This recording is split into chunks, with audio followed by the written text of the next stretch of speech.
Hello नमस्कार, जय खानदेश मंडळी. तर निघालो होतो नाशिकला जाण्यासाठी. नाशिकला का जातो हे मी पुढच्या ब्लॉगमध्ये नक्कीच तुम्हाला सांगेल. खूप ठाण्याला खूप पाऊस चालू होता. मग घरी पोहोचलो आणि बहिणीच्या घरी मस्त रात्री जेवण वगैरे केलं.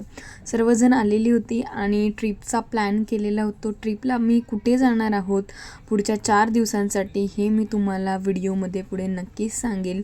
मग दुसरा दिवस होतो, सगळ्यांच्या तयारी वगैरे झाल्या, बॅग पॅक केल्या आणि गावाहून दाजींचे मित्र आणि बहीण दोघंही आलेले होते. मग मम्मीने मस्त ठेचा आणि पोळी घेतलेली होती आणि इकडे सगळेजण रेडी झालेले होते. स्टेशनला पोचलो आणि ट्रेनचा टाईम होतच आलेला होता, म्हणून सगळेजण एक्साइटमेंटमध्ये लवकर लवकर स्टेशनला पोचले. आणि बऱ्याच वर्षानंतर आम्ही सगळेजण फिरायला जाणार होतो आणि लग्नानंतरची आम्हा दोघींची ही फर्स्ट ट्रिप होती फॅमिलीसोबतची आणि तेही भरपूर दिवस.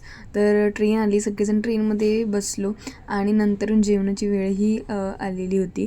नंतरून त्यांनी ट्रेनमधलं जेवण जे आहे ते फर्स्ट टाईम ट्राय केलेलं. तर त्यांना ते अजिबातही आवडलेलं नव्हतं. नशीब की आम्ही पोळ्या आणि ठेचा घेऊन गेलेलो. तर मस्त जेवण वगैरे केलं आणि दुसरा दिवस होतो आणि आम्ही पोचतो दिल्लीला. तर दिल्लीहून आम्ही पुढे कुठे जाणार हे तुम्हाला पुढच्या व्हिडिओमध्ये नक्की सांगेल. तर व्लॉग जे अपकमिंग व्लॉग्स आहेत ते नक्की तुम्ही बघा.